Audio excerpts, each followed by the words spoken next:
Hello, and welcome to show number 2602 of Eyes on Success, a weekly program empowering the visually impaired with expert advice, personal stories, and the latest in technology and accessibility.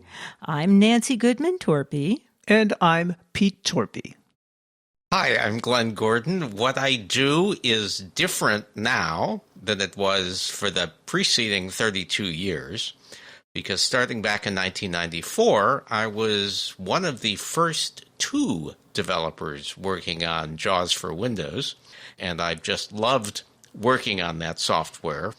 But I have left Freedom Scientific / Vispero and am now, quote, officially retired, but still planning to keep my hands involved in accessibility. And this is part 2 of our interview with Glen. If you want to hear the first part, go back to last week's episode, 2601. This week, we'll talk with Glen about his early work developing JAWS for Windows, major changes in screen reader technology over the years, balancing artificial intelligence with traditional methods, and his retirement plans to improve accessibility in some open source projects. But first, for our tip of the week. This week's tip comes from Glen Gordon.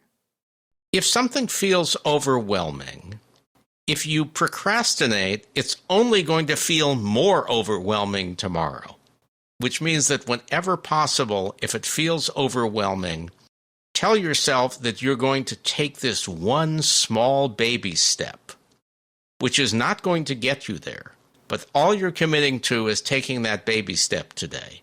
What I find that does is sometimes it gets me unstuck. If the baby step turns out to be pretty easy, I may take a few more steps at the same time because I got started. You are listening to Eyes on Success. Success, success, success, success, success. Let's hear about Glen's experiences developing JAWS over the years from its very beginnings until very recently. Well, Glen, last week we mostly talked about your personal life and things that were non-related to accessibility and screen readers. And this week, I guess we want to change it up and talk a little bit about how you got into developing screen readers and tell us how they're made, the magic behind it, perhaps, and a little bit about your career. So you left us off last week by telling us how you met Ted Henter and started working for Henter Joyce. And at the time, people were making the transition from MS-DOS to Windows, and that was a big lift. I have one DOS story for you. The company that Ted was working for, that Dean Blasey had founded, Maryland Computing Services, came out with a program for MS-DOS right before they went bankrupt. UCLA also bought that for me because they were using IBM PCs. I had that program. I had a screen reader for DOS. It mostly worked, but there were bugs. And I called Ted to complain to him about the bugs. This is after everybody got fired. The company went into receivership. I was lamenting, I wish I had the source code to the DOS screen reader because I would make improvements. Ted paused and he said, I have neither the inclination or desire to make those changes. To which I responded, but you didn't say you don't have the source code. He had the source code, and he sent it to me. When that disk finally arrived a few days later, I was just elated. And because I was motivated to change this DOS software because it would help me, and of course I would share it with Ted, that gave me the incentive to teach myself 8086 assembly language, the C programming language, both things that would ultimately help me with JAWS for Windows. And it gave Ted an initial inkling that I would actually come through with things. So this story, which has long since passed the statute of limitations for prosecution, was a formative one. The thought of someone today sharing source code with just some random person who you've had a few phone conversations with would just be unheard of. But I am very appreciative of the fact that he did that. And I, of course, never shared it with anybody else. How had you met Ted in the first place? I met him on the phone because he was doing tech support for Maryland Computing Services. The reason that I got connected with them is because UCLA had an HP 3000 mini computer. And the only thing you could use for full screen interaction with that computer was a PC that HP manufactured called the HP 150. Maryland Computing Services modified that to put a speech chip in it and some other firmware to make it work as a screen reader. I got that. I got the training tapes from Ted, and then when I had questions, we started communicating. That kind of reminds me how you and I met. I was having problems with something in the early versions of JAWS, and of course I called up tech support at Henry Joyce, and I could generally solve my own problems if they were solvable, but it kept going up and up and up the ladder, and finally I get a call from, "Hi, this is Glen Gordon. I hear you're having a problem." And I, of course, only heard Pete's stories about this whole thing. And I was very impressed that the CTO would call up some random user and instead of saying, "Oh my gosh, what are you doing to me? Blah, blah, blah, blah, blah." You guys actually made friends. You appreciated it. I mean, Pete can take any piece of software to its knees, and he did with JAWS repeatedly. And instead of resenting him because he kept basically creating hard work for you, you appreciated it. I did appreciate it. I mean, there were two parts to it. For some strange reason, I had this innate view that if people reached out to me and I could help them, I should. Just 'cause. I did this, I think, in part because I've often reached out to other people who I hoped would, give me a hand in some area or other, and basically gotten a response of crickets. And because I hated it when other people were not responsive or did not go out of their way to be helpful, I really tried to model the behavior that I would have liked to have received when I was reaching out. You've told this story to a number of people, but I think it's a very interesting story of how you started developing JAWS for Windows. At the time, Windows wasn't accessible, and you kind of bootstrapped it from using other programs that were being developed at the time. I did indeed. There was Slimware Window Bridge from Synth-Voice Computing in Canada. They, I think, were the first people who had a Windows screen reader using some of the same techniques that we ultimately used in JAWS. They offered a 20-minute demo, I think. Came on 5 floppy disks. You could run the program for 20 minutes, go into Windows, do what you needed to do, and then as long as you exited Windows within 20 minutes, you could do it again, and again, and again. So I ordered their free demo. I could do most of my coding in DOS, but what I couldn't do in DOS was read Windows documentation. You needed to be in Windows because the only help viewer available was in Windows at the time. So I would do some coding in DOS. I'd launch Windows. I'd launch Window Bridge, look at the documentation, find out the information that I cared about, exited Windows, wrote more in DOS, launched Windows, launched JAWS, determined if my change/fix worked or not, rinse, repeat. That was part of it. The other part of it is that when I joined the company, there was someone named Chuck Opperman who had already created the framework for the initial JAWS for Windows. He pretty much laid out how it should look from a code organization standpoint, and he had written most of the templated code that was needed, which was quite fortunate for me because I didn't know anything about Windows at the time. If I had had to do all of this from scratch, not knowing anything about Windows, it would have taken much longer. But I was able to come in and fix his bugs, which I am a little uncomfortable to say were many. But I was able to go in initially making very tiny changes. I remember the first thing was the Windows 3.1 desktop, or the equivalent of whatever that was in Windows 3.1. You couldn't arrow across the icons and have them all speak. One would speak, a couple wouldn't speak, another would speak.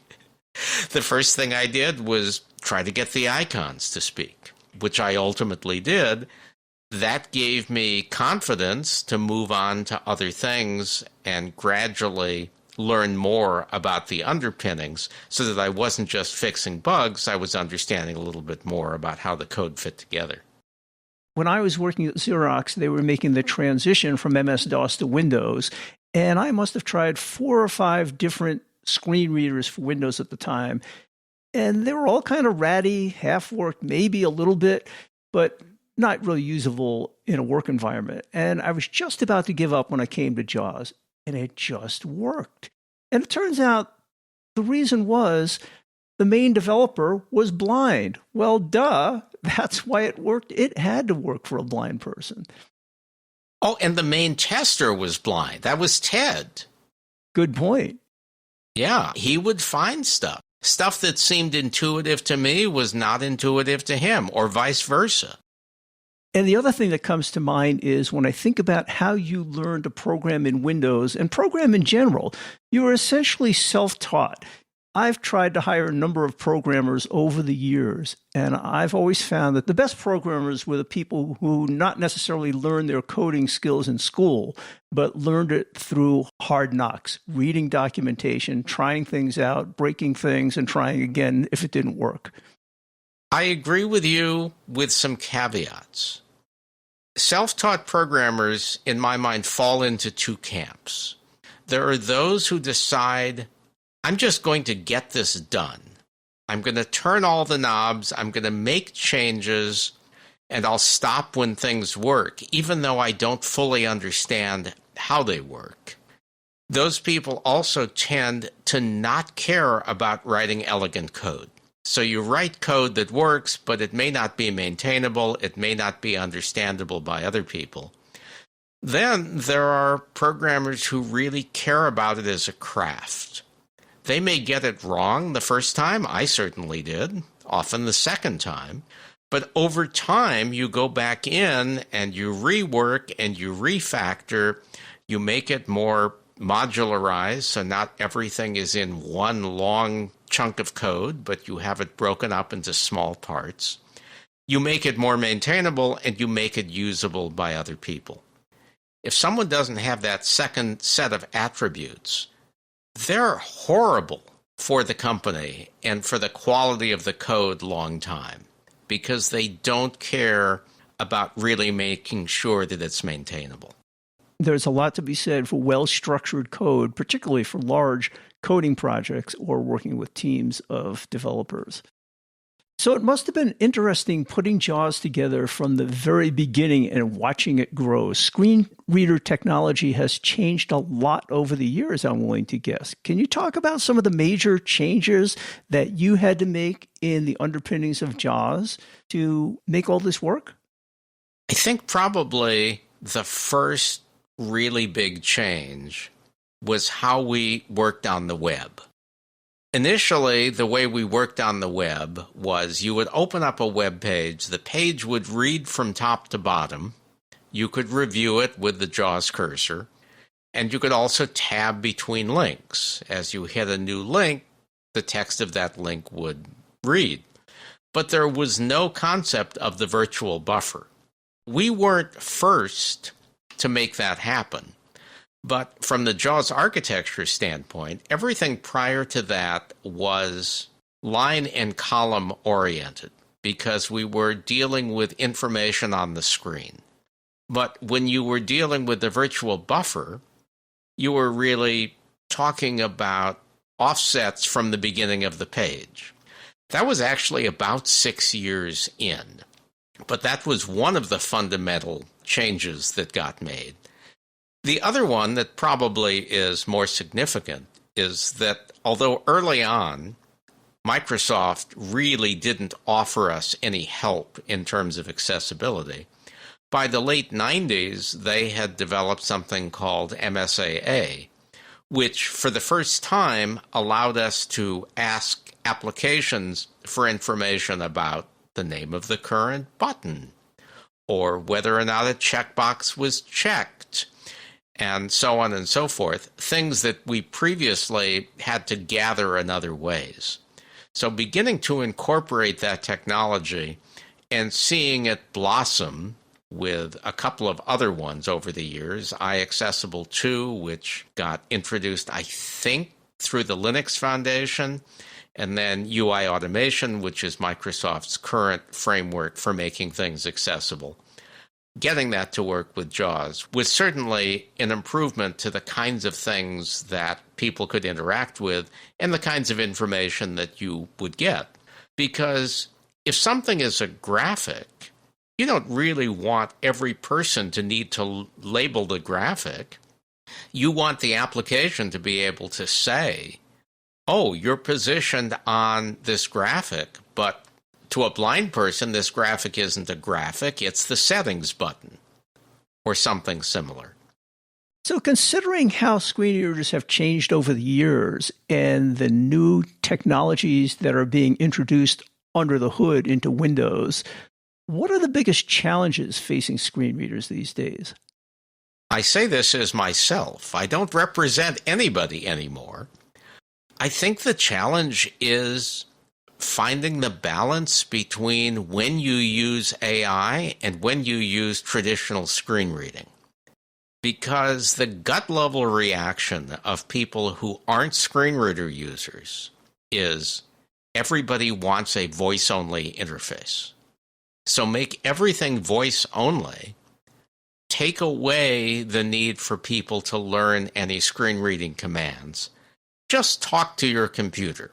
Ask questions. Get the computer to spew the answers back. And I agree that in many circumstances, that's a perfectly viable model. But until sighted people are willing to run with their monitors turned off, I think a screen reader is a pretty good proxy for a monitor for a blind person. Therefore, if sighted people want to use monitors, for all the reasons that they do, those are the reasons why people want to use screen readers. That being said, the more AI can do complicated tasks for you, for instance, go in and make a reservation from here to St. Paul, Minnesota. I want to go on day X. I want to return on day Y. And all you have to do is confirm what's been stated. A blind person now has an experience of being able to do something in mere seconds that might take longer to do with a screen reader, which means that if screen readers don't begin to use some of that technology, then I think they'll be missing out. So it's a balancing act. Fortunately, these are not my decisions anymore, so it'll be interesting to see where it all shakes out. Well, it will be interesting to see how those technologies advance in the future, but right now I still rely on my keyboard to get around on my screen, and I wouldn't give that up. But maybe things will change in the next 3, 4, or 5 years or so. I think it's still going to be hard to do fine-grained composition and review of spreadsheets or other tabular data without being able to go through it slowly. Now, if we get to the point where AI doesn't hallucinate, which means that AI will always give you 100% accurate responses, then this may not matter. But, as you said, we're not nearly there. I'd just like to comment. You talked about blind people needing screen readers for as long as sighted people want to look at the monitor. And as a sighted person, I can tell you, we rely on what we see. There are so many situations where I have not had to memorize or remember something because I can just glance at it again and regain the information so easily. Whereas for a blind person, that's not so easy. And I really don't think that sighted people will want to give up their monitors for a very long time, if ever. You bring something to mind that I would not have thought about talking about, which is Nectarios Paisios, who worked at Google for a long time and is a really, really smart blind person, pointed out that if you're a mediocre sighted person, you can get a job, you can work, you can get things done. But it's much harder if you're a mediocre blind person to get that same level of job because you need to know a whole lot more about technology. Like, what's a radio button? What's a checkbox? What's a dialog box? These are all terms that screen readers use pretty freely, but that sighted people sort of intuit because they look at the screen. And he was lamenting the fact that blind people should be able to be equally successful with the same lack of technical knowledge as sighted people are. And they have the further challenge of convincing the hiring manager that they can actually do the work, whereas the hiring manager will assume that a sighted person has no issues. Absolutely. So now that you're retired, Glenn, what are you interested in doing now that you're retired? As I mentioned at the end of last week's episode, I have an interest in contributing to open source programs, things that are relatively popular in the mainstream that aren't as accessible as they could be. Since I have some knowledge of how to make apps accessible simply from being on the screen reader side, it's an interesting challenge to be on the other side, trying to help make apps accessible when you can't just go back and change the screen reader anymore.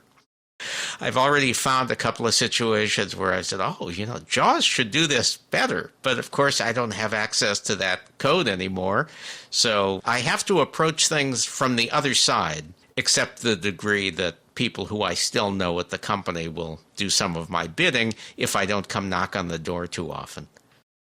Well, that sounds like it should be a lot of fun for you, rewarding and very helpful to other people. Be interesting to see how things work from the other side. Yeah, come talk to me in a year. We'll see if I was just puffing smoke or if I've actually contributed something. We will do that. Well, Glenn, I've heard this on a number of other podcasts. At the end of the podcast, they do a lightning round of some quick questions, and we thought we might do that with you today. All right. Take it away, Nancy. So, what's your favorite speech synthesizer where there are so many voices out there? It's Eloquence, hands down. Because? I've used it for 30 years, almost. It's an old friend. It's predictable in its unpredictability, which means that I know the mistakes that it makes and I can mentally compensate for it. And I can listen really fast without losing intelligibility. But that is not your choice of speech synthesizer on an iOS device. No, it's not. I think I've just not had the incentive to change. I have tried it for about a minute and a half on iOS, but I started with iOS using Vocalizer Expressive, which was there back in 2008, I think, when I got my first iPod. So I just stuck with it. Don't ask me to be 100% logical. I can't be. So you recently commented that if you ran into something that you thought should be improved in JAWS, you no longer have the ability to do that. If you could implement a new JAWS feature right now, what would it be? I don't have a good answer to that. The things that really got into my craw, the things that I really was bothered by, that nobody else was bothered by, I already have done them. I think that's the reason I don't have a feature that's sort of, top of mind. What is one piece of technology not related to accessibility that you find indispensable? A stereo amplifier and mixer, which is really not accessibility related, but because I collect a bunch of old weird music, I need something to listen to it through. And since I occasionally am on podcasts and have in the past done internet radio, having the mixer is useful as well. Between you and Pete, you have 140 years of experience being blind in a sighted world and interacting primarily with sighted people. What is one thing about being blind that you wish more sighted people understood? That we can answer questions ourselves, and our companion at the time is not the one to answer questions for us.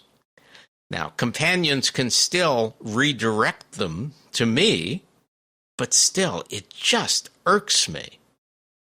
As the sighted companion in this scenario, it makes me crazy. People will ask me, what does Pete want to eat? I'm like, I don't know, ask him. I mean, I actually do know, because he always orders, I'll have whatever she's having, just like that old movie. Yes. It's just so annoying when they assume that he can't speak for himself. And then people say, well, I've never been around blind people before. It's like, well, how is it different than being around somebody else? You're not asking them to read the eye chart. Interesting point. Right. Over the years, I am sure we have all received various pieces of advice, some of it solicited, some of it not. What do you think is the best piece of advice you've ever received? Don't give unsolicited advice. Yep, I love it. That is the best piece of advice. The second best piece of advice that I've learned the hard way is you don't need to be the smartest person in the room. If you're in charge, you want to harness the ideas and get the person who's the smartest one in the room to care to contribute. Because at the end of the day, whether you're the smartest person in the room or whether you're able to harness the ideas of that smartest person, the end result is the same. And if you don't try to be the smartest person in the room, you have time to listen to others. Well, Glenn, now that you're retired, you probably have more time to interact with other people. And I was wondering if you wanted to share any contact information. I am very happy to hear from people, especially if you have topics related to technology and accessibility where you think my ideas/insights might be helpful to you. By all means, write to me. It's Glen R. Gordon at charter.net, charter.net, Glen with one N.